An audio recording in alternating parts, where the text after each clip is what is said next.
Get your filthy hands off hotel property, you disgusting animal!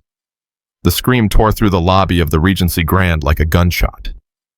Before Imani could even straighten her spine, a heavy hand struck her wrist with the force of a hammer.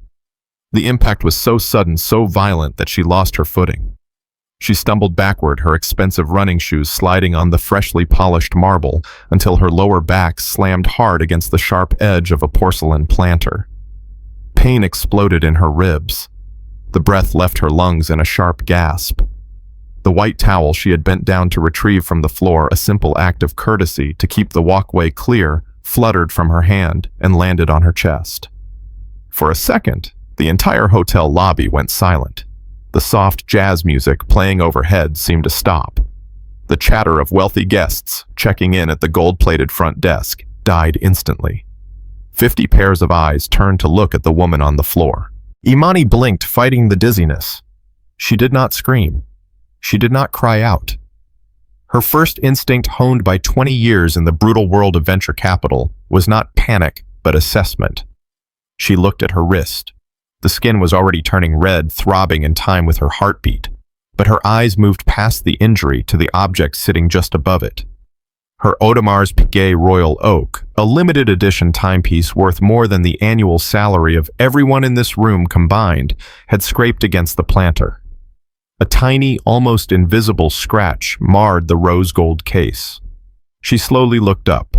Looming over her was a man in an ill-fitting suit that was trying too hard to look expensive. His name tag, gleaming under the chandelier lights, read, Gavin Thorne, General Manager. His face was twisted in a sneer of absolute disgust, his nostrils flaring as if he smelled something rotting. I told you people before, Gavin spat, stepping closer, his shiny black shoe stopping just inches from Imani's fingers. This is a 5-star establishment. We do not allow vagrants to wander in here and steal towels just because you need a bath. Get out before I have you thrown into the dumpster where you belong. Imani felt a cold fire spread through her chest. It was not fear. It was a terrifying, icy rage. She pushed herself up, ignoring the stinging pain in her side. She dusted off her gray jogging pants. To Gavin, they probably looked like thrift store rejects. He had no way of knowing they were woven from cashmere and silk designed for long-haul private flights. He saw a black woman in a hoodie with no makeup and messy hair, and his brain had already filled in the rest of the story. She looked Gavin dead in the eye. He did not recognize her. Why would he? The last time she had seen her brother-in-law was 5 years ago at a wedding he and her sister Chloe had almost ruined. But she knew him. She knew exactly the kind of small, petty tyrant he was. Sir Imani said, her voice steady, low, and terrifyingly calm. She did not shout. She did not use profanity. You just assaulted a guest. I suggest you apologize immediately and help me up, or this day is going to end very badly for you. Gavin threw his head back and laughed. It was a loud barking sound that made several tourists near the elevators giggle nervously. A guest, you. He pointed a shaking finger at her face. Look at you. You look like you just crawled out of a sewer. Who let you in here? Who is watching the front door? I want security here now. He turned to the crowd, playing to his audience, his voice booming with fake authority. Ladies and gentlemen, I apologize for this disturbance. The Regency Grand prides itself on exclusivity. Sometimes the riffraff slips through the cracks. But do not worry, I am handling it personally. Imani stood fully upright now. She was shorter than him, but she stood with the posture of a queen. While Gavin was performing for the crowd, her mind was racing back to the meeting she had left only 4 hours ago. The ink was barely dry on the contract sitting in her secure cloud server. The Regency Grand had been bleeding money for 2 years. They were bankrupt. They were going to lay off everyone, including Gavin and her sister Chloe. She had bought the debt. She had wired $800 million this morning to save this hotel. She had done it to save her sister's family. She had flown in straight from Zurich, exhausted, just to surprise them with the news that their jobs were safe. She hadn't even had time to change into her business suit. And this was her welcome. She watched Gavin pull out his radio, his eyes gleaming with the thrill of power. He loved this. He loved humiliating someone he thought was beneath him. Security to the lobby. Gavin barked into the device. We have a code red. An aggressive transient is refusing to leave. She is threatening staff. I want her removed. Use force if necessary. Imani took a step forward. The air around her seemed to vibrate with tension. You are making a mistake, Gavin, she said.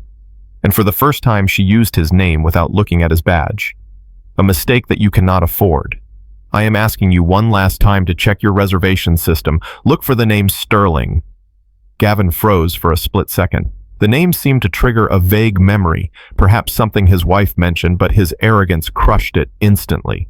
Stop lying, he screamed, his face turning an ugly shade of purple. You think you can drop fake names and scare me? I am the general manager of this hotel. My word is law here. I don't need to check a computer to know that you cannot afford a glass of water in this lobby, let alone a room. He stepped into her personal space using his height to intimidate her. Listen to me closely. You are trespassing. You are dirty. You are scaring my elite clientele. If you are not out of those revolving doors in 10 seconds, I will have you dragged out in handcuffs. Do you understand me? Imani looked past him. She saw a young bellboy near the luggage cart. A Latino kid who looked terrified, taking a half step forward as if he wanted to help her. Gavin snapped his head around and glared at the boy. Leo Gavin roared, "If you take one step toward this woman, you are fired. Do you hear me? You will be out on the street with her." The boy. Leo froze. He looked at Imani with eyes full of apology and fear. He needed this job. Imani gave him a small, almost imperceptible nod. It was a signal. Stay back. I have this. She turned her attention back to Gavin. The lobby was now fully engaged. People had stopped pretending to ignore the scene. Phones were coming out. The cameras were rolling. She could see the red recording lights blinking from the sofas and the bar area. Good. Let them record. So that is your final decision? Imani asked, her voice dropping another octave, becoming deadly quiet. You are refusing to check my ID. You are refusing to verify my status. And you are ordering your staff to physically remove me based solely on my appearance. I am ordering them to take out the trash. Gavin sneered, crossing his arms over his chest. And right now, you are the trash. Imani reached into her pocket. Gavin flinched, stepping back as if she were pulling a weapon. Gun, someone in the back screamed. Imani moved slowly, deliberately. She did not pull out a weapon. She pulled out her phone. The screen was cracked from the fall, a spiderweb of glass over the display, but it still worked. She swiped the screen, ignoring the throbbing in her wrist. You have 7 minutes, Gavin, she said. Her eyes locked on the digital clock on her screen. 7 minutes for what? Gavin laughed, looking around at the guests to make sure they were enjoying his wit. Until your drug dealer comes to pick you up. Imani tapped a contact labeled Board of Directors. She did not press call yet. She just held the phone where he could see it. 7 minutes until the quarterly board meeting begins in the conference room on the top floor, she said. The meeting that you are supposed to be preparing coffee for right now. The meeting where the new ownership will be announced. Gavin rolled his eyes so hard it looked painful. You are delusional. Someone get this crazy woman out of my face before she starts talking to aliens. Just then, the heavy glass doors of the hotel entrance spun open. 2 burly security guards in dark uniforms marched in, their hands resting on their belts. They looked ready for a fight. They looked at Gavin for orders. Grab her, Gavin commanded, pointing a finger at Imani's chest. Get her out. If she resists, tase her. The guards stepped forward. The larger one, a man with a thick neck and eyes void of any empathy, reached for Imani's injured arm. Do not touch me, Imani warned. If you touch me, you will be named in the lawsuit alongside your boss. The guard hesitated, looking at Gavin. Do it, Gavin shrieked. I pay your salary. Throw her out. As the guard's hand closed around Imani's bicep, clutching the expensive fabric of her hoodie, Imani did not struggle. She simply looked at Gavin with a gaze that could freeze water. You just signed your own death warrant, Gavin, she whispered. And then she let them drag her. She let them pull her across the marble floor she now owned. She let the cameras film every second of the humiliation. Because she knew something they didn't. She knew that in the pocket of her jogging pants resting against her thigh was a Black Onyx key card, a card that only existed for one person in the world, the owner. And when she played that card, this entire building was going to shake. The humiliation did not stop with the security guards. In fact, it was just beginning. as the heavy hands of the uniformed men clamped down on Imani's shoulders, dragging her backward. A sharp clicking sound echoed across the marble floor. It was the sound of expensive high heels striking stone with purpose. "Excuse me, Gavin." A shrill voice cut through the chaos like a knife. The procession stopped. Standing directly in Imani's path was a woman who radiated wealth and malice in equal measure. Mrs. Vance. She was a regular at the Regency Grand, the kind of guest who complained if the ice in her drink was too cold. She wore a white linen suit that probably cost more than a mid-sized car, and her neck was draped in pearls that caught the chandelier light. But her face was twisted into a look of pure revulsion. She did not look at Imani as a human being. She looked at her the way one looks at a cockroach that has scurried across a pristine dinner table. Gavin immediately straightened his tie, his demeanor shifting from aggressive bully to obsequious servant in a split second. "Mrs. Vance, I am so terribly sorry you have to witness this. We are removing the trash immediately." Mrs. Vance didn't just stand there. She stepped forward, invading the small space Imani had left. On the floor near Imani's feet lay her gym bag. It was a vintage leather duffel, battered from years of travel. But to the untrained eye, it looked like something picked up from a thrift store. With a sneer that revealed her perfectly veneered teeth, Mrs. Vance pulled back her pointed Italian leather shoe and kicked the bag. The sound was a dull thud, but to Imani, it felt like a physical blow. The bag slid across the floor, spinning until it hit the leg of a sofa. "Get this thing out of here, Gavin," Mrs. Vance hissed, wiping her shoe on the carpet as if touching Imani's property had contaminated her. "I am paying $5,000 a night for the presidential suite. I come here to escape the filth of the city, not to have it paraded in front of me in the lobby. This is disgusting. It lowers the property value just having her breathe the same air as us." Imani watched the bag slide away. Inside that bag was not dirty laundry. Inside that bag were the original deed documents for the hotel she had just signed. Mrs. Vance had just kicked the legal proof that Imani owned the very floor she was standing on. The irony was bitter tasting like copper in Imani's mouth. But Mrs. Vance was just the spark. The fire was spreading. Imani looked up and saw a sea of black rectangles. Smartphones, dozens of them. The guests who had been sipping champagne a moment ago were now holding their devices high, recording every second of her shame. She could see the screens. She could see the red recording dots blinking like predatory eyes. On a phone held by a teenager in a designer hoodie, she saw the live stream interface. The comments were scrolling so fast they were a blur. "Look at this Karen getting dragged out. Probably on drugs. Why do they always come to nice places? Security should just tase her and be done with it." The titles of the streams were being typed out in real time. "Homeless woman attacks staff at 5-star hotel. Crazy lady versus manager." The digital court of public opinion was already in session, and the verdict was guilty. No one asked for her side. No one asked why she was there. They only saw the hoodie, the messy hair, and the skin color, and they wrote the script that made them feel superior. Imani felt a vibration in her pocket. Her own phone was buzzing with notifications. Her board members were probably seeing this right now. Her reputation, built over 20 years of blood and sweat, was being shredded in seconds by people who didn't even know her name. "Please," she said, her voice barely a whisper. She wasn't begging for mercy.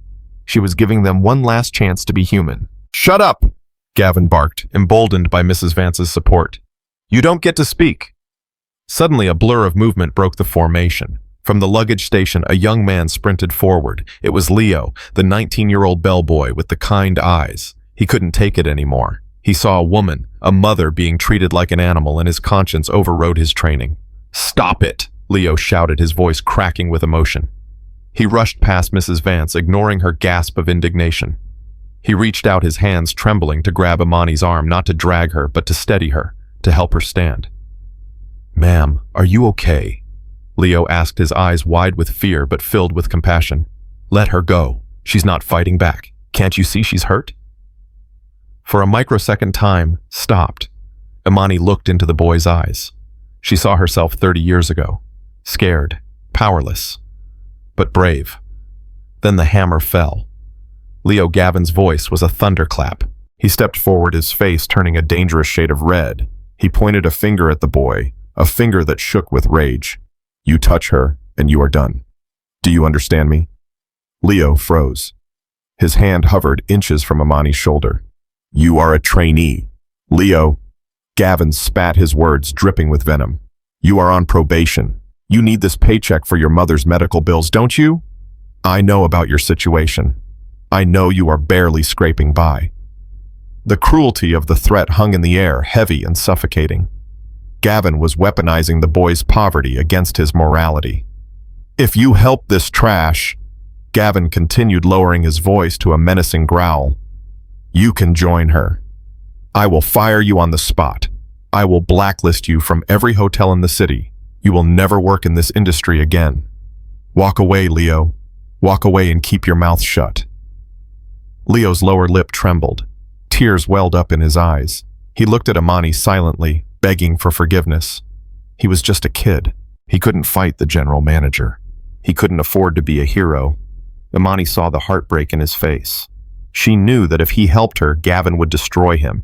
And unlike her, Leo didn't have a billion-dollar safety net, so she made the decision for him. It's okay, Leo, Imani said softly, her voice steady and warm amidst the coldness of the lobby. Do as he says. Step back. But ma'am, Leo whispered, a tear escaping and rolling down his cheek. I said step back, Imani commanded, putting a steel edge in her tone to save him. I don't need your help. Leo flinched, hurt by her words, not realizing she was acting to protect him. He slowly lowered his hands. He took a step back, then another. He looked down at his cheap black work shoes, defeated. Gavin smirked, victorious. He had crushed the rebellion. He had silenced the empathy.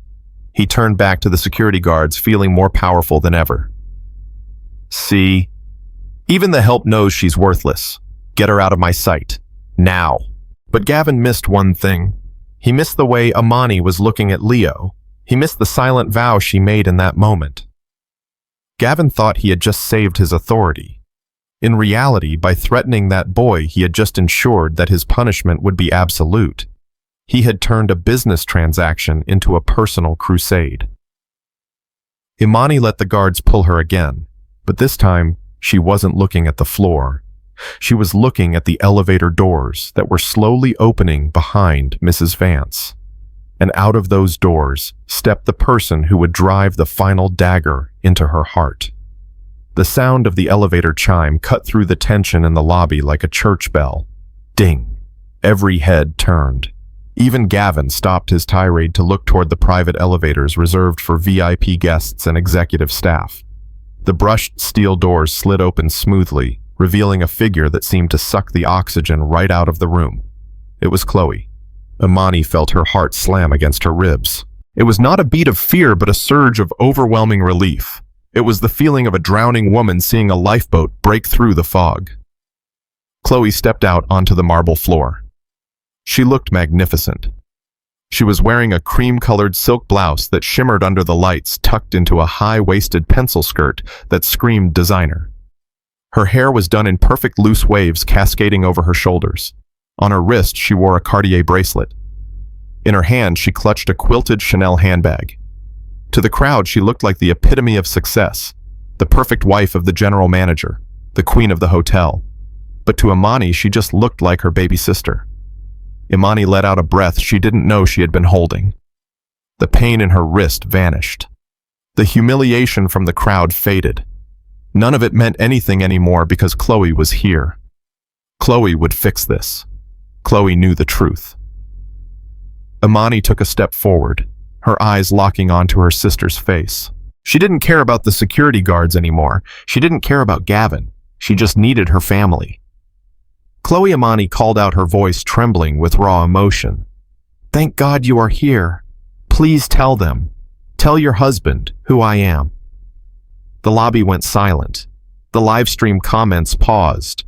Everyone waited for the revelation. Gavin looked at his wife, confused.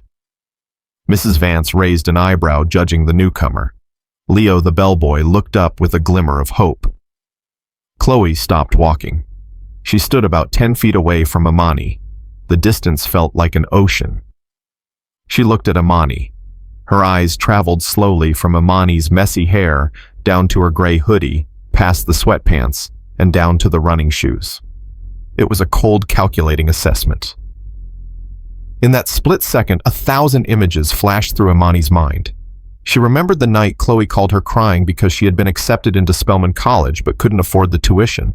Imani was 24 then, just starting her first company, working 18 hours a day, eating instant noodles to save money. She remembered wiring $50,000 to the school the next morning, wiping out her entire savings account. She remembered telling Chloe, "Don't worry about the money, just study hard, make us proud." She remembered the day Chloe called screaming with joy because she wanted a dream wedding, but Gavin was just a junior manager then and couldn't pay for it. Imani had just closed her first big deal. She wrote a check for $80,000, covering the venue, the flowers, the catering, and the dress. The very dress Chloe wore to walk down the aisle to marry Gavin. She remembered the down payment on their house, the car Chloe drove, the vacations they took. Every single luxury in Chloe's life was built on the foundation of Imani's hard work. Imani had never asked for a penny back. She never asked for credit. She only wanted her sister to be happy, and now all she needed was the truth. Just one sentence. "This is my sister, Dr. Imani Sterling." Chloe's eyes met Imani's. For a heartbeat, Imani saw recognition. She saw the memories they shared. But then she saw something else. She saw Chloe glance at Mrs. Vance standing there with her pearls and her judgment. She saw Chloe look at the crowd of wealthy guests holding their phones. She saw Chloe look at Gavin, whose face was red with anger and embarrassment. And then Imani saw the change. It was subtle. A hardening of the jaw, a narrowing of the eyes. The warmth vanished, replaced by a wall of ice. Chloe made a calculation. In 1 second, she weighed her sister's dignity against her own social status. She chose the pearls. Chloe turned her head away from Imani, breaking the connection. She looked at her husband. She put on a mask of confusion and disgust that was so perfect it was terrifying. "Honey," Chloe said, her voice sweet and concerned. "What is going on here? Why are the police not here yet?" Imani felt like she had been shot. The air left her lungs. "Chloe." Imani whispered the name dying on her lips. "It is me. It is Imani." Chloe didn't even look at her. She walked straight to Gavin, placing a manicured hand on his arm. She looked at the crowd, performing the role of the concerned elite. "Gavin, I told you this would happen," Chloe said loud enough for the cameras to hear. "I warned you about letting these types of people loiter around the entrance." Gavin looked at his wife, blinking. "You know her." Chloe let out a dramatic sigh. A sigh that sounded like it carried the weight of a saint dealing with a sinner. "I told you about my distant cousin," Chloe lied. The lie came out smooth like poison wrapped in honey. The one from the bad side of the family. The one with the drug problem. She is always showing up at my old address begging for money. I guess she finally tracked us down here. Imani stood frozen. Her brain could not process what she was hearing. Drug problem. Bad side of the family. They grew up in the same house. They shared the same room for 10 years. Imani had never touched a drug in her life. She was a doctor of economics. She sat on the board of 3 Fortune 500 companies. "Chloe," Imani said, her voice breaking. "What are you doing? Why are you lying? I paid for your degree. I paid for this hotel suite you are living in." Chloe spun around. Her face was twisted in fake outrage. "Stop it!" Chloe screamed. "Stop making up stories. You are embarrassing yourself." She turned to the crowd, playing the victim perfectly. "I am so sorry, everyone," Chloe said, pressing a hand to her chest. "This is a family tragedy. She has been mentally unstable for years. We have tried to help her, but she refuses to get a job. She just follows us around making up lies about being rich. It is a delusion." Mrs. Vance nodded sympathetically. "Oh, you poor dear. It must be so hard having a relative like that. No wonder you wanted her removed." "Exactly," Chloe said, dabbing a fake tear from her eye. "We give her money, and she spends it on... well, look at her." She gestured to Imani's appearance with a wave of her hand. The gesture stripped Imani of her humanity. It reduced the billionaire CEO to a cautionary tale of addiction and failure. Gavin looked at Imani with renewed confidence. The doubt that had started to creep in when she mentioned the board meeting vanished. Now he had the confirmation he needed. His wife had confirmed it. This woman wasn't a secret boss. She was just a crazy relative. "I knew it," Gavin sneered. "I knew you were a fraud. Mentally unstable. That explains the hallucinations about owning the hotel." He turned to the security guards. "You heard my wife. This isn't just a trespasser. This is a harassment case. Get her out of here before she attacks someone else, and make sure she stays away from my family." Imani looked at Chloe one last time. She looked for a trace of regret. She looked for a sign that this was part of some plan. But there was nothing. Chloe was already turning back to Mrs. Vance, engaging in small talk, apologizing for the scene, cementing her position in the social hierarchy by standing on her sister's neck. The betrayal was total. It was absolute. Imani felt a strange sensation. The rage that had been burning inside her suddenly went cold. It crystallized into something hard and sharp. The love she had held for her sister for 40 years evaporated in an instant, leaving behind a void that was quickly filled with resolve. She realized then that she had made a mistake, a massive strategic error. She had thought she was here to save her family. She had thought she was buying this hotel to protect Chloe's future. But the Chloe she knew didn't exist. That sister was dead. The woman standing in front of her was a stranger who had just declared war. Imani straightened her back. She didn't look at the guards reaching for her. She kept her eyes glued to the back of Chloe's head. "You are right, Chloe," Imani said. Her voice was no longer pleading. It was flat, devoid of emotion. It sounded like a judge reading a death sentence. Chloe stiffened but didn't turn around. "I have been giving money to the wrong people," Imani continued. "I have been investing in a bad asset for 20 years. Gavin laughed. "Still talking nonsense. Get her out." The guard grabbed Imani's arm again. This time he wasn't gentle. He yanked her hard enough to bruise. "Move it, crazy lady," he grunted. Imani let them pull her a few steps. She didn't fight. She didn't need to fight physically, because in her mind she was already hitting the execute button on a different kind of weapon. She thought about the supplementary credit cards in her name that Chloe carried in that Chanel bag. She thought about the deed to the house Chloe lived in, which was technically owned by a trust Imani controlled.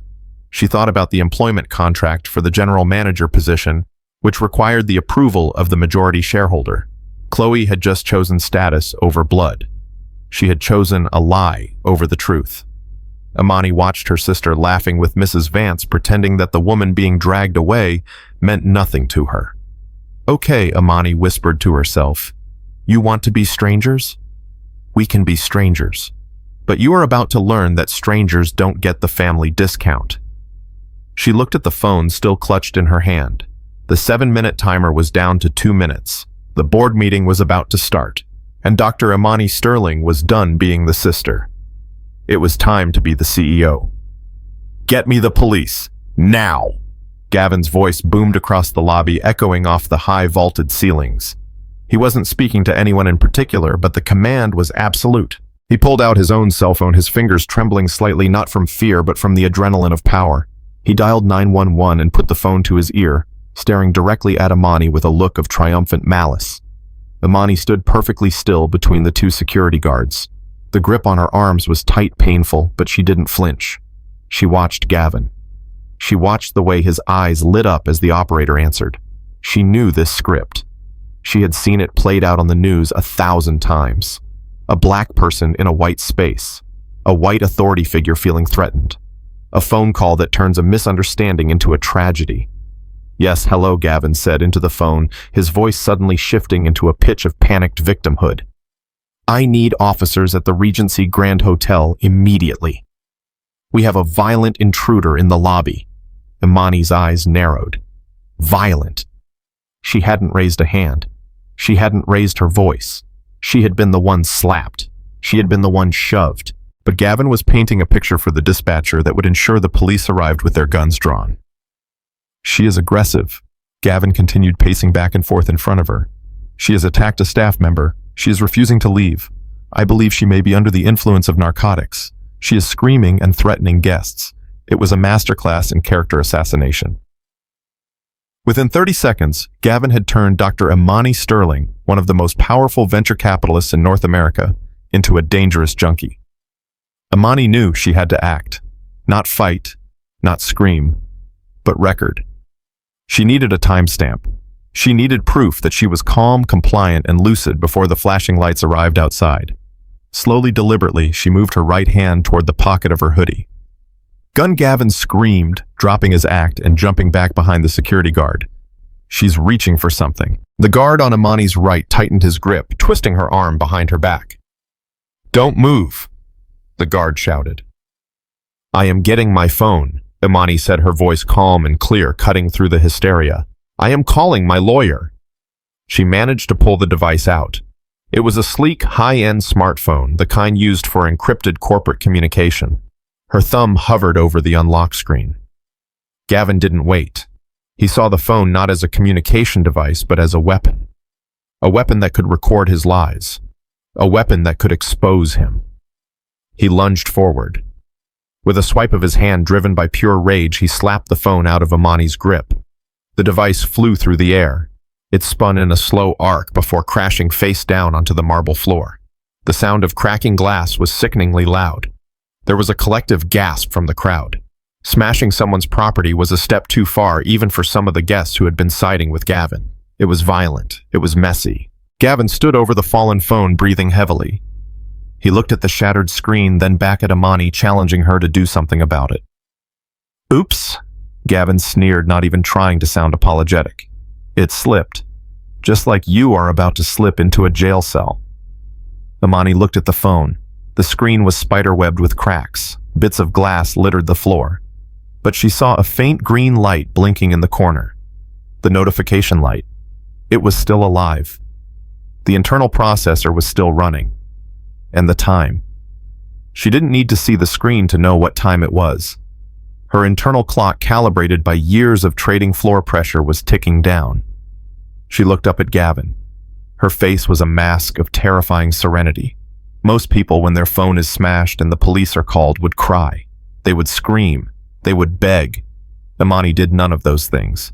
She simply adjusted the sleeve of her hoodie, revealing the flash of gold on her wrist once more. "You have made a series of unfortunate choices today, Gavin," Imani said. Her tone was conversational, as if they were discussing the weather, which made it infinitely more unsettling.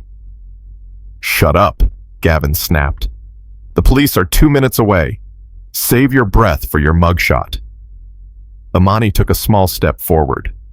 The guard, sensing the shift in her energy, surprisingly let her move an inch. Gavin, Imani said, locking eyes with him. "You have exactly 7 minutes." Gavin laughed, a nervous, high-pitched sound. 7 minutes until what? Until the drugs wear off. 7 minutes until the board of directors meeting begins in the penthouse conference room. Imani continued, ignoring his insult. "The meeting where the acquisition of this hotel chain is finalized. The meeting where the new majority shareholder is introduced to the executive team." She paused, letting the words hang in the air. "You are the general manager, Gavin.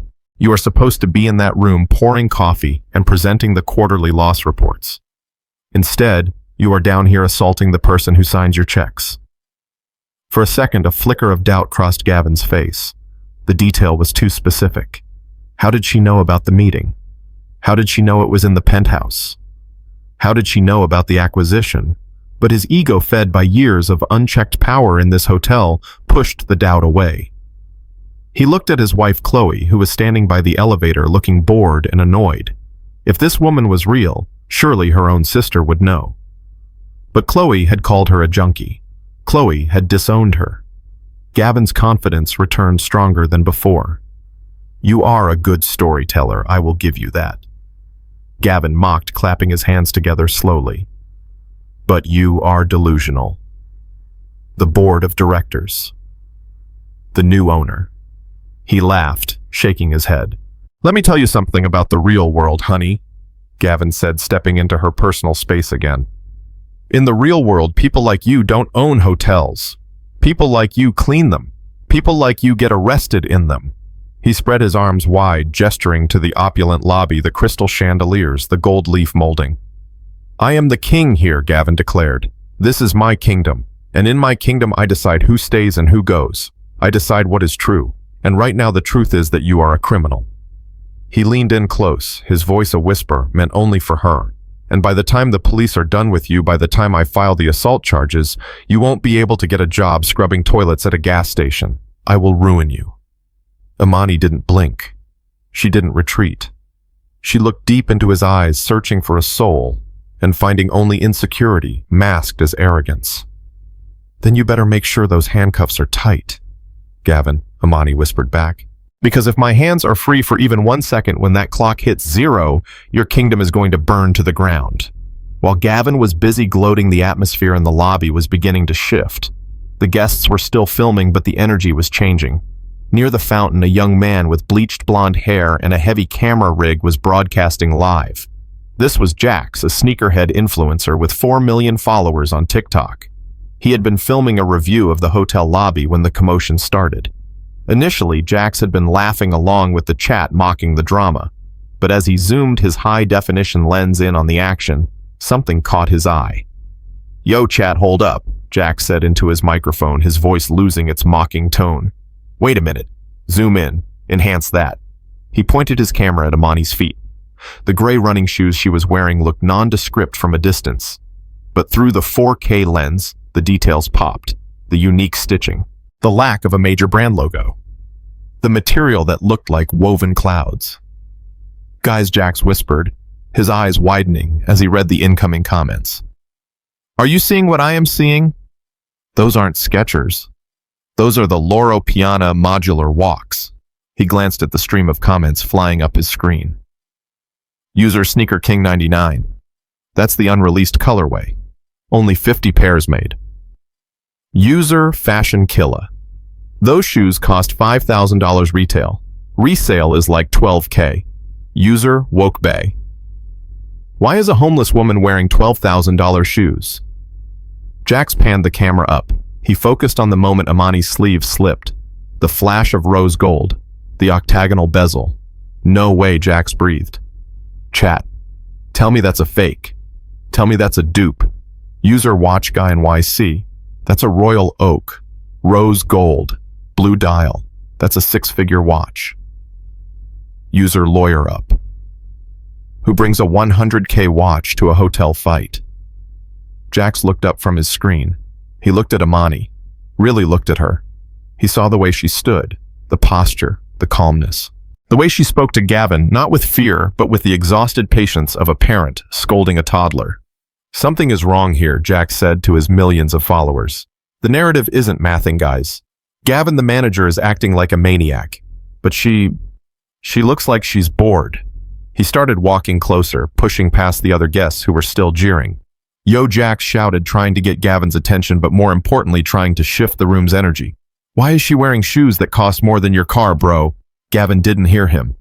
He was too busy watching the revolving doors, waiting for the flashing lights of the police cruisers to validate his power. But the seed of doubt had been planted. The murmur in the crowd grew louder. People started whispering. They started pointing at the shoes, at the watch, at the smashed phone that looked like a top-tier military-grade device. "Wait," someone whispered. Is that Dr. Sterling?" "No, it can't be," another replied. "Her sister just said she's a junkie." "But look at her," the first voice insisted. "Look at how she's standing. That's not a junkie stance. That's a boardroom stance." The tide was turning. The digital ocean was pulling back, preparing for a tsunami. And Gavin, standing tall in his imaginary kingdom, had no idea that the water was about to come crashing down on his head. Imani heard the whispers. She saw the camera lens of the influencer focused on her shoes. She allowed herself a microscopic smile. The world was waking up. She looked at the shattered phone on the floor. It didn't matter anymore. The time for talking was over. The time for the reveal was approaching. She closed her eyes for a second, centering herself. When she opened them, they were cold hard and ready for war. The police sirens wailed in the distance, getting louder. Perfect, Imani thought. Let them come. I need witnesses for the execution. The atmosphere in the lobby shifted from a circus to a funeral the moment the police officer stepped onto the marble floor. There were two of them. They were large men wearing dark blue uniforms that seemed to absorb the light. Their utility belts were heavy with tasers, batons, and handcuffs. The radio chatter from their shoulders cut through the silence like static interference. Gavin practically ran towards them. His face was a mask of relief and righteous indignation. He pointed a shaking finger at Imani as if she were a monster who had just crawled out of a swamp to terrorize his village. "Thank God you are here, officers," Gavin said, breathless. "This is the woman. She is the one I told you about on the phone. She is trespassing, she is erratic, and she has threatened my staff."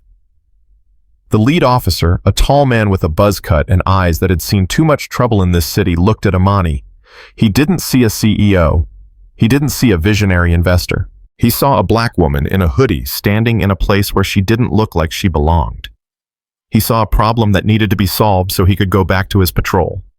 "Ma'am," the officer said, his hand resting casually but threateningly on his belt. "Step away from the guests. Keep your hands where I can see them." Imani didn't move. She stood her ground, not out of defiance, but out of dignity. She knew that if she ran, she would be chased. If she shouted, she would be silenced. Her only weapon was her composure. Officer Imani said, her voice calm and level. "I am a guest at this hotel. I have been assaulted by the general manager. I was waiting for you to arrive so I could file a report." Gavin laughed. It was a harsh, grating sound. "A guest," Gavin scoffed, turning to the officer. "Do not listen to a word she says. She is hallucinating. She claims she owns the place. She claims she has a room. But look at her. Does she look like someone who pays $500 a night? She doesn't even have a bag." The officer looked at Imani's empty hands. He looked at her casual clothes. Then he looked at Gavin in his suit with his gold name tag. The bias was instant. The decision was made before a single question was asked. "Ma'am, I need to see your ID," the officer demanded, stepping closer. "My phone was destroyed by this man," Imani said, gesturing to the shattered device on the floor. "My ID is digital." "Convenient," Gavin sneered. "Very convenient." "Officer, she is stalling. She is dangerous. I want her removed now. I want to press charges for trespassing and disturbance of the peace." The officer nodded. He pulled a pair of metal handcuffs from his belt. The sunlight streaming through the glass doors caught the silver metal, making it gleam. The sound of the ratchet clicking open was the loudest sound in the room. "Turn around, ma'am," the officer ordered. "Put your hands behind your back." The crowd gasped. The phones were held higher. This was the moment they were waiting for. The arrest. The downfall. Imani looked at the handcuffs. She felt a cold shiver run down her spine. It was a primal fear, the fear of losing one's freedom, but she pushed it down. She locked it away in a box in her mind. Officer Imani said, her voice hardening, "Before you put those on me, before you make a mistake that will end your career and cost this city millions in a lawsuit, you need to let me prove I am a guest." The officer hesitated. There was something in her voice, a note of authority that didn't match her appearance. It was the voice of someone who was used to giving orders, not taking them. "You have 10 seconds, the officer said, lowering the cuffs slightly. "Prove it." Imani looked at Gavin. "Show them my reservation," she said. "Check the system for the penthouse suite."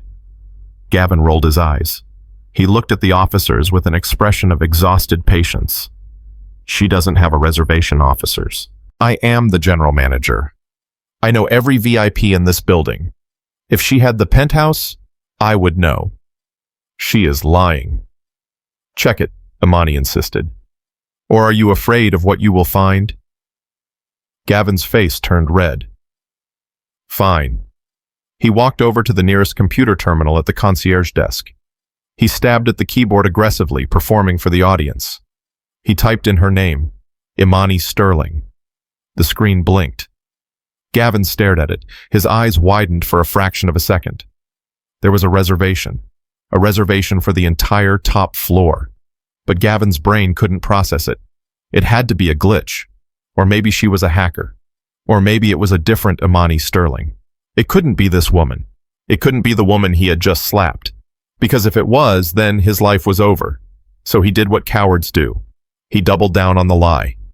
Nothing, Gavin announced, turning back to the officers with a fake smile. System shows no reservation. She is a liar. Cuff her. The officer stepped forward. Okay, that's enough. Hands behind your back. Now. Imani took a deep breath. She had given him a chance. She had given him an out. Now she had to play the card. Literally. Wait, Imani said. She moved her hand slowly toward the inside pocket of her hoodie. Don't do it, the officer shouted, reaching for his taser. I have my room key, Imani said quickly, freezing her movement. It is in my pocket. Let me show you that I have a key to the elevator. Gavin laughed so hard he almost choked. A key? You think a key makes you a guest? You probably found an old plastic card in the trash outside. Imani ignored him. With 2 fingers, she slowly pulled out the object from her pocket. It wasn't a plastic card. It wasn't the standard white key card with the hotel logo that every guest received. It was something that made the light seem to bend around it. It was a rectangle of solid matte black metal. It was heavy. It had no numbers on it. No magnetic strip. No logo.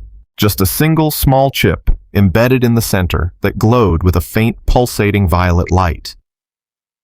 The Black Onyx key. The crowd fell silent. Even the people who didn't know what it was knew it was important. It looked like something from a spy movie. It looked like something that cost more than the building. What is that? Someone in the crowd whispered. Gavin stopped laughing. He stared at the object in her hand. He had been working in the hotel industry for 15 years. He had heard rumors. He had heard whispers at corporate retreats about a special level of access. A key that opened everything. A key that was only issued to the ownership circle. But he had never seen one. He thought it was a myth. That's a prop, Gavin stammered, but his voice lacked conviction. That's a fake. Imani didn't speak. She held the card up so the officer could see it. Then she turned and walked toward the far wall. Where are you going? The officer asked, but he didn't grab her. He was confused. The card had thrown him off balance. Imani walked past the regular elevators. She walked past the service entrance. She walked to a set of double doors that were usually locked. These doors led to the private executive elevator. The elevator that only went to one place, the penthouse boardroom. She stands in front of the scanner. Gavin realized what was happening. Panic, cold and sharp, pierced his chest. If that scanner turned green, if those doors opened, then the game was up. He sprinted. He ran across the lobby, moving faster than he had in years.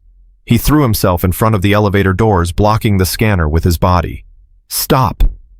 Gavin screamed. You are not using this elevator. Imani stopped inches from his face. She looked at him with a mix of pity and disgust. Move, Gavin, she said softly. No, Gavin panted, sweat dripping down his forehead. You stole that. That's it. You are a thief. He turned to the officers, pointing wildly at the black card in her hand. Arrest her. That is a master key. She must have stolen it from the corporate office. She is a corporate spy. That is the only explanation. The officers looked at each other.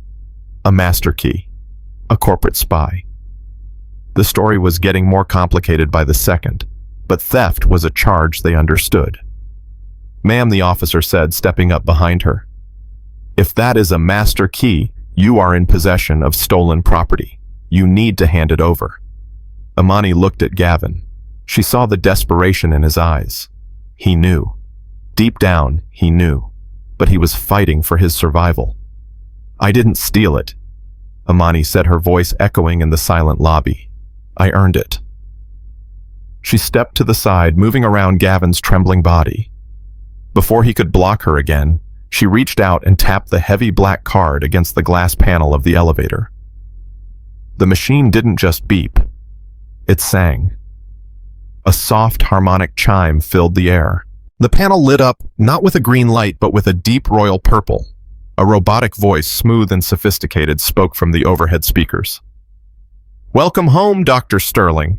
Penthouse access granted. The heavy steel doors of the private elevator slid open. The inside was not like the other elevators. It was lined with velvet. There was a bottle of champagne chilling in a bucket on a small table, and on the back wall was a digital screen displaying the company logo. Imani turned around. She stood in the entrance of the elevator, framing herself like a portrait of ultimate power. She looked at the officers who had lowered their handcuffs. She looked at the crowd who had lowered their phones in shock. And finally, she looked at Gavin. He was pale. He was shaking. He looked like a man who had just watched his house burn down while he was still inside it. "You said I stole it," Imani said, holding the black card up one last time. "No, Gavin. You can't steal what you own." She pressed the button for the top floor. As the doors began to close, she saw Gavin's knees give out. She saw him slump against the wall. She saw the realization wash over him like a tidal wave. The 7 minutes were up. The meeting was about to begin, and the first item on the agenda was him. The elevator doors had closed, sealing Imani inside the velvet-lined sanctuary of the penthouse lift, but the chaos in the lobby had reached a fever pitch. Gavin was vibrating with rage. He slammed his fist onto the marble concierge desk, startling the receptionist. "Override it." Gavin screamed, his spit flying onto the computer monitor. "Cut the power to that elevator. That woman is a thief. She stole a corporate master key. If she gets to the penthouse, she could steal sensitive documents." He turned to the police officers who were looking confused and unsure of how to proceed. "Don't just stand there," Gavin yelled, pointing at the digital floor indicator above the elevator doors, which was rapidly climbing. "Call backup. Get a SWAT team. She is a high-level corporate spy. I want her in handcuffs the second those doors open again." Gavin reached over the counter to grab the emergency phone. He was going to call the security control room himself. He was going to shut down the entire building if he had to. He was the general manager, and nobody made a fool of him in his own lobby. But before his hand could touch the receiver, a sound cut through the air. Ring. It was the main line on the front desk. A loud, shrill mechanical trill that demanded attention. Gavin ignored it. He reached for the keypad. Ring. The second line lit up, then the third, then the fourth. The entire phone console at the reception desk lit up like a Christmas tree, flashing red and angry. Then a buzzing sound joined the chorus. Gavin felt it against his thigh. His personal cell phone. Then another sound, a high-pitched chime from across the lobby. Chloe's phone was ringing in her Chanel bag. Then another, the phone of the receptionist, the phone of the assistant manager standing by the door. It wasn't a coincidence. It was a bombardment. It was a synchronized sonic assault that made the entire lobby freeze. The noise was deafening.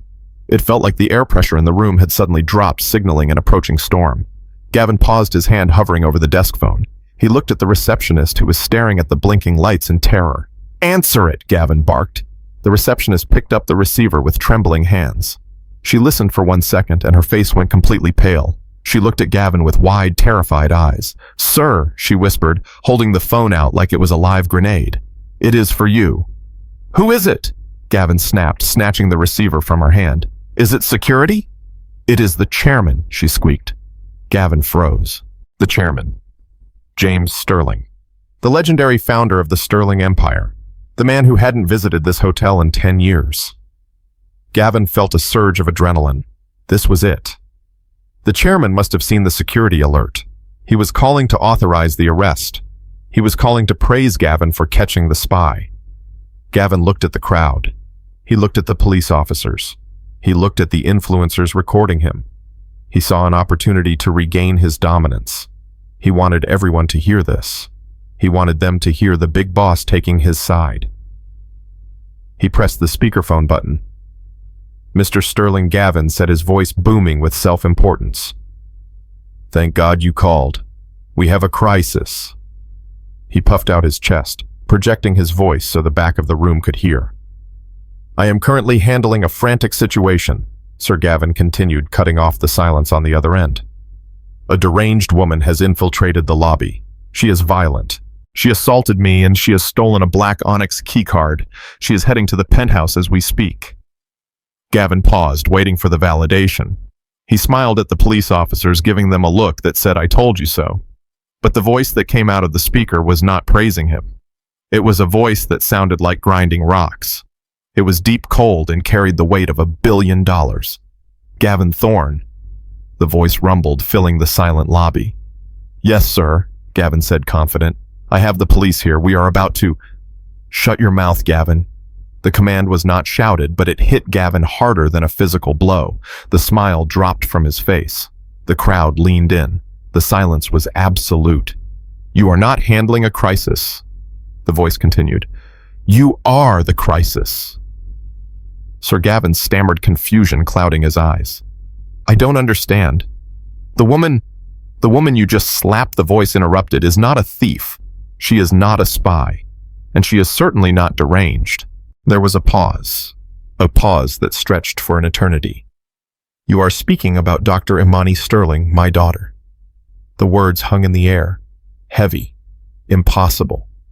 Gavin felt his knees turn to water. He looked at Chloe. Chloe was staring at her own ringing phone, looking at the screen which displayed the name Dad. She looked back at Gavin and shook her head slowly, her eyes filled with panic. No, Gavin whispered. That's impossible. My wife said... Chloe said she was a junkie. Your wife is a liar, the voice on the speaker boomed. And you are a fool. I am watching you, Gavin, James Sterling said. I am sitting in my office in New York, and I am watching a live stream from a young man named Jax. There are 50,000 people watching you right now. Gavin looked around wildly until he locked eyes with the kid with the blonde hair. Jax waved his camera, giving a little salute. 50,000 people just saw you assault the new owner of the Regency Grand Hotel, the voice continued. 50,000 people saw you threaten a 19-year-old bellboy. 50,000 people saw you mock a black woman for wearing a hoodie while she held the deed to the building you are standing in. Gavin's grip on the counter slipped. He felt the room spinning. The police officers took a step away from him, instinctively distancing themselves from the blast radius. But Sir Gavin pleaded, his voice cracking into a high-pitched whine. I didn't know. She didn't look like an owner. She looked like us, James Sterling said, his voice dropping to a dangerous whisper. And that was enough for you, wasn't it? The elevator chime dinged. Gavin whipped his head around. The digital indicator showed the elevator had reached the penthouse and was now coming back down. But it wasn't the elevator Imani had taken. It was the service elevator, the one used for swift exits. Or maybe it was just the sound of his fate arriving. You have exactly 2 minutes to clear your personal belongings from your desk, Gavin, the voice on the phone declared. Actually, scratch that. Don't touch the desk. Don't touch anything. Sir, please. Gavin begged, tears streaming down his face now. It was a mistake, a misunderstanding. It was a character test, James Sterling said. And you failed. The line went dead with a sharp click. But the silence didn't last, because at that exact moment the elevator doors behind the reception desk slid open, and Imani Sterling walked out. She wasn't holding the hoodie anymore. She had taken it off, revealing a simple black t-shirt underneath. But it wasn't her clothes that drew the eye. It was the papers in her hand. Termination papers. She walked around the desk. She didn't look at the police. She didn't look at the crowd. She looked at Gavin, who was now slumped against the counter, looking like a deflated balloon. She placed the papers gently in front of him. You heard the chairman, Imani said, her voice calm, soft, and terrifying. Get out of my hotel. The silence in the lobby was heavier than the marble pillars holding up the ceiling. For 7 minutes, Gavin Thorne had been the loudest man in the room. He had screamed orders. He had insulted guests. He had commanded the police. But now, as the echo of the chairman's voice faded from the speakerphone, Gavin made no sound at all. His face had lost every ounce of color. He looked like a wax figure melting under the heat of the spotlight. His mouth opened and closed, but no words came out. The arrogance that had fueled him was gone, replaced by the hollow, terrifying realization that his life as he knew it was over. Beside him, the impact was just as physical. Chloe, his wife, the woman who had sneered at her own sister just moments ago, stood frozen. Her hands, which had been clutching her quilted Chanel bag like a shield, suddenly went numb. Her fingers uncurled. Thud. The expensive bag hit the floor.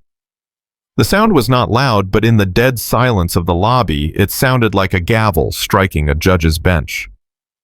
A lipstick rolled out.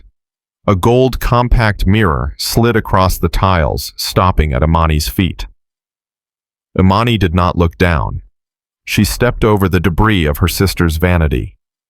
She walked toward the reception desk. She did not rush. She moved with the slow, deliberate pace of a predator who knows the prey has nowhere to run. She didn't need a microphone. She didn't need to shout. The acoustics of the lobby carried her voice to every corner, to every smartphone, and to every ear. "Gavin Thorne," Imani said. Gavin flinched, as if she had struck him physically. He looked up at her, his eyes wet with panic. Imani placed the termination papers on the granite counter. She smoothed them out with her hand, the hand he had slapped just 15 minutes ago. "You are fired effective immediately," Imani declared. Her voice was cold, clear, and absolute. Gavin let out a choked sob. "Wait, please," he whispered, reaching out a trembling hand.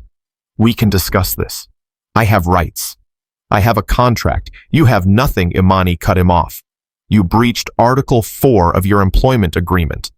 Gross misconduct, assault of a guest, abuse of power, and creating a hostile work environment." She leaned in closer, so only he could see the fire in her eyes. "Do not expect a severance package, Gavin. Do not expect a golden parachute. And do not bother asking for a letter of recommendation." Gavin slumped against the back wall, sliding down until he was sitting on the floor. He looked at the police officers, silently begging them to save him. But they had already holstered their weapons and stepped back. They knew better than to interfere with corporate justice. Imani continued relentless. "I will personally ensure that every hotel chain in North America receives the footage of what you did today. You won't be managing a 5-star hotel ever again, Gavin. You will be lucky if you can find a job managing a motel on the side of a highway. You are done." The crowd watched in awe. Jax, the influencer, was zooming in on Gavin's defeated form. The comments on the live stream were exploding with justice. Finally, he got what he deserved. The energy is immaculate. But Imani wasn't finished. She turned slowly, pivoting on her heel to face the woman standing by the elevator. "Chloe." Her sister flinched. Chloe looked at Imani with wide, terrified eyes. She tried to summon a smile, a pitiful attempt at reconciliation. "Imani." Chloe stammered, taking a small step forward. "Sister, look, I know things got heated. But we are family, right? Blood is thicker than water. I was just confused. I didn't mean those things." Imani looked at her. She looked at the woman who had called her a junkie. The woman who had disowned her to impress a stranger in pearls. "You were not confused, Chloe," Imani said, her voice dropping to a whisper that carried more weight than a scream. "You were ashamed." "No." Chloe protested, tears streaming down her face, ruining her perfect makeup. "No, I love you. You know I love you. You love my money," Imani corrected her. "You love the lifestyle I provide. You love the safety net that let you live like a queen while you treated people like Leo like dirt." Imani pulled out her phone. It was the shattered device Gavin had thrown, but the voice command still worked. Imani spoke clearly to the digital assistant. "Authorize protocol, freeze all. Target accounts, Chloe Thorne." A second later, a sharp ping sounded from Chloe's bag on the floor. It was her phone. Then another ping. Then another. Notification after notification lighting up the screen. "What did you do?" Chloe gasped, falling to her knees to grab her phone. She stared at the screen. Alert. Platinum card declined. Account suspended. Alert. American Express, black. Account closed by primary holder. Alert. Joint checking account. Frozen. Imani looked down at her sister. "I just cut the cord, Chloe. Every credit card in your wallet is now a piece of plastic. The monthly allowance I send you has been canceled. The tuition for your private Pilates classes, the lease on your Range Rover, it is all gone." Chloe looked up, her face a mask of horror. "You can't do that. How am I supposed to live? We have bills. We have debt." "That sounds like a problem for Gavin to solve," Imani said coldly, gesturing to the unemployed man on the floor. But Chloe wasn't done being punished. Imani had one final blow to deliver. And the house, Imani added, almost as an afterthought. Chloe stopped breathing. The house was her pride and joy. A 6-bedroom villa in the most exclusive gated community in Atlanta. She bragged about it constantly. The villa you live in, Imani explained. You always told your friends you bought it. But we both know the truth, don't we? It is owned by Sterling Holdings. I let you live there rent-free because I wanted you to be safe. Imani checked her watch. You have 24 hours to vacate the premises. Chloe screamed. It was a raw, primal sound of loss. No, you can't. That is my home. Where will we go? You can go to the bad side of town, Imani said, using Chloe's own lies against her. You can go where the struggling people live. Maybe then you will learn what it feels like to be judged for what you don't have instead of who you are. Imani turned her back on her sister, leaving Chloe sobbing on the marble floor amidst the wreckage of her social status. The lobby was silent. The guests were stunned by the brutality of the justice. It wasn't just a firing, it was an evisceration. Imani looked around the room. Her eyes landed on the staff. She looked at the receptionist who had smirked when Gavin called security. She looked at the concierge, who had refused to make eye contact with her earlier. She looked at the security guards who had been all too eager to twist her arm. They were all staring at the floor, unable to meet her gaze. They were trembling. They knew they were next. Imani raised her voice one last time, addressing the entire room. This hotel has a cancer, she announced, and today we are cutting it out. She pointed to the receptionist. You, pack your things. She pointed to the security guards. You two, leave your badges on the desk. You are relieved of duty pending a full investigation into your use of force. She looked at the rest of the staff who were huddled together near the back office. Anyone who stood here today and laughed, Imani said, her voice shaking with suppressed anger. Anyone who watched a woman being assaulted and did nothing. Anyone who judged a book by its cover. You are all suspended. The staff gasped. Suspended without pay, Imani clarified, until you complete a mandatory 3-week course on racial bias and empathy. And if you fail that course, do not bother coming back. She took a deep breath. The adrenaline was starting to fade, leaving her exhausted. But she stood tall. She fixed her cuffs. She adjusted her watch. Leo. The name cut through the tension like a ray of sunlight. The young bellboy was standing by the luggage cart, tears running down his face. He looked terrified, thinking he was about to be fired too. Come here, Imani said gently. Leo walked forward, his legs shaking. He stopped in front of her, keeping his head down. Look at me, Leo, Imani commanded softly. He looked up. You were the only one, she said. You were the only one who saw a human being. You risked your job to help me. You risked your future to do the right thing. Imani reached into the pocket of her hoodie. She pulled out a small notepad and a pen. She wrote something down quickly and tore off the page. She handed it to him. This is my personal number, Imani said. And this is a promotion. Leo looked at the paper. It wasn't just a phone number. It was a salary figure. A figure that was triple what he was making now. From today, you are the head of guest relations, she said.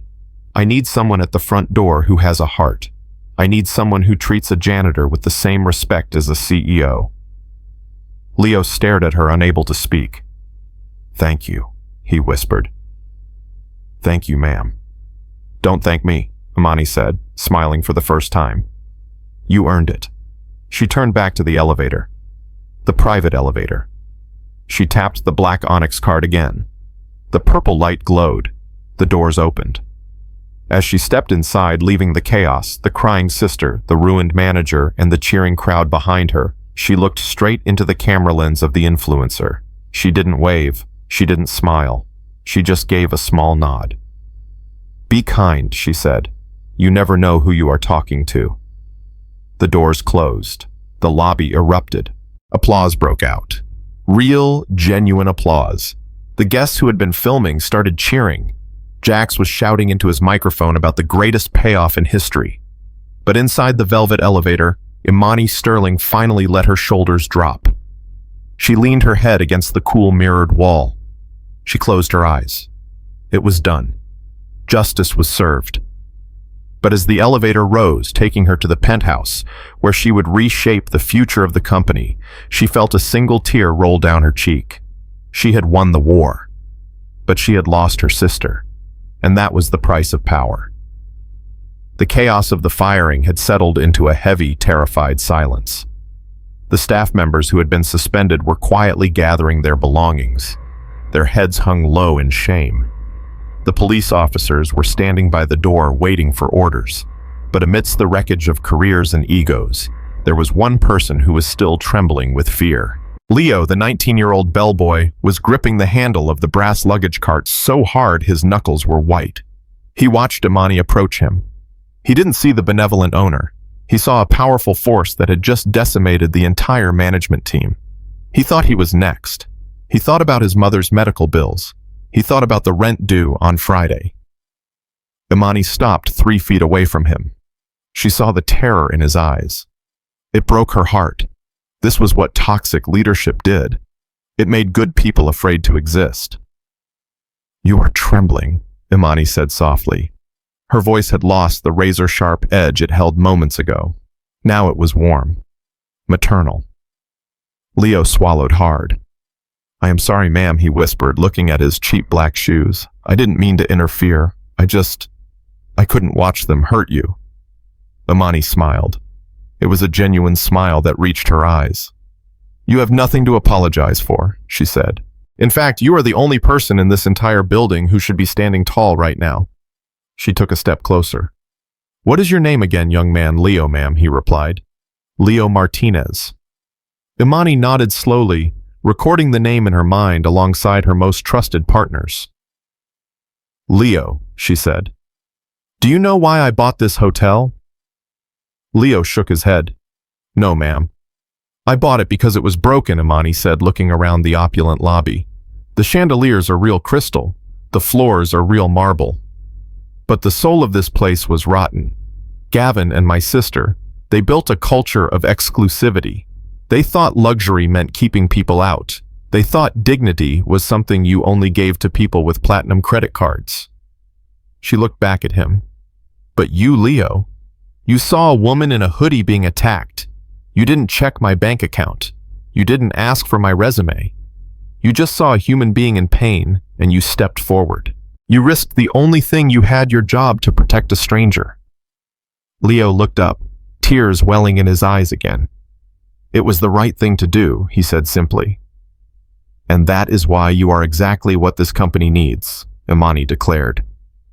She reached out and gently unpinned the name tag from his uniform, the tag that read trainee. Leo flinched, thinking he was being fired. Imani held the tag in her hand and closed her fingers around it. "You are not a trainee anymore, Leo. As of this moment, you are the new assistant lobby manager." The air left the room. Leo's jaw dropped. The staff members who were packing their boxes stopped and stared. Assistant manager was a position that took 10 years to earn. It came with a salary that could change a life. "Ma'am," Leo stammered. I don't know what to say. I don't have a degree. I don't have experience." "You have a heart," Imani said firmly. "I can teach you how to read a spreadsheet, Leo. I can teach you how to manage a schedule. But I cannot teach someone to care. You have the one qualification that Gavin lacked. You have integrity." She turned to the onlookers, ensuring everyone heard this. "This hotel needs leaders who look at a guest and see a person, not a dollar sign. You are that leader, Leo. Your salary starts at $80,000 a year with full benefits for you and your family." Leo broke down. He covered his face with his hands, sobbing openly. It wasn't just money. It was validation. It was the universe telling him that being good actually mattered. Imani placed a hand on his shoulder, giving it a squeeze of reassurance. Then she turned to the revolving doors. The press had arrived. Dozens of cameras were pressed against the glass. Reporters were clamoring for a statement. The story of the black CEO being arrested in her own hotel had gone viral globally in the last 20 minutes. Imani walked to the doors. She signaled the security guards to open them. She stepped out into the flashing lights. She didn't hide. She didn't shy away. She stood on the steps of the Regency Grand looking like the titan of industry she was. She raised a hand and the question stopped. "My name is Dr. Imani Sterling," she announced, her voice projected clear and strong. "And I am the new owner of this establishment." She paused, letting the cameras capture her determination. What happened here today was not an accident. It was a symptom of a disease that plagues our society. We judge, we exclude, we assume. My own family fell victim to this disease. She looked directly into the main camera, addressing the millions watching at home. But today, that ends, effective immediately. The Regency Grand is implementing the Sterling Protocol. She held up a finger, emphasizing the point. 1. Any employee found discriminating against a guest based on race, appearance, or background will be terminated without warning. 2. We are launching a blind hiring initiative to ensure our management team reflects the diversity of the world we live in. And 3. She took a deep breath. 10% of all profits from this hotel chain starting today will be donated to a new legal defense fund. This fund will provide free representation for victims of racial profiling and discrimination in public spaces. The reporters erupted. Flashbulbs went off like a lightning storm. "We are not just selling rooms anymore," Imani said, her voice trembling with emotion. "We are selling respect. And if you cannot afford to pay people with respect, then you cannot afford to stay at the Regency Grand." She turned and walked back inside, leaving a legacy that would echo far louder than the insult she had received. Inside the lobby, the final act of the drama was playing out. 2 security guards, the new ones brought in from the night shift, were escorting Gavin and Chloe toward the exit. It was a pathetic procession. Gavin was no longer the king of the lobby. He was slumped over, clutching a cardboard box that contained a stapler, a photo frame, and his shattered ego. He looked small. He looked ordinary. Without the title, without the suit, without the power. He was just a man who had made a terrible mistake. Beside him, Chloe was weeping. She wasn't walking with the grace of a socialite anymore. She was stumbling. She looked back over her shoulder, scanning the mezzanine level, scanning the balconies, looking for her sister. Imani was there. She stood on the second-floor balcony, her hands resting on the gilded railing. She had put her hoodie back on, pulling the fabric tight around her shoulders. She looked down at them. She saw Gavin arguing with the guard, trying to keep his dignity while being physically removed. She saw Chloe looking up, her eyes pleading for a rescue that wasn't coming. Imani didn't look away. She didn't smile. There was no joy in this victory. She watched her sister. The girl she had braided hair with, the girl she had protected from bullies on the playground, the girl she had built a fortune for, being pushed through the revolving door. As Chloe stepped out onto the sidewalk into the harsh glare of the paparazzi cameras, she realized too late that the flashbulbs were not for her beauty. They were for her shame. Imani watched until the doors stopped spinning, until they were gone. The lobby was quiet. The music had started playing again, a soft piano melody. Imani looked at her reflection in the glass of the balcony. She saw a CEO. She saw a billionaire. She saw a victor. But she also saw a sister with a broken heart. She reached into her pocket and pulled out the Black Onyx card. It was heavy. Power is always heavy. She turned to walk toward her office. She had a hotel to run. She had a culture to change. She had a world to prove wrong. But as she walked, she whispered one last goodbye to the sister she used to know. And in the silence of the empty hallway, the cost of her dignity echoed with every step. Now, I have a question for you. If you were Imani standing on that balcony looking down at the family that betrayed you, would you have saved them, or would you have let them fall? We live in a world where people like Chloe and Gavin chase likes, views, and status. They wear masks to impress strangers while hurting the people who actually love them. They chose the appearance of wealth over the reality of character.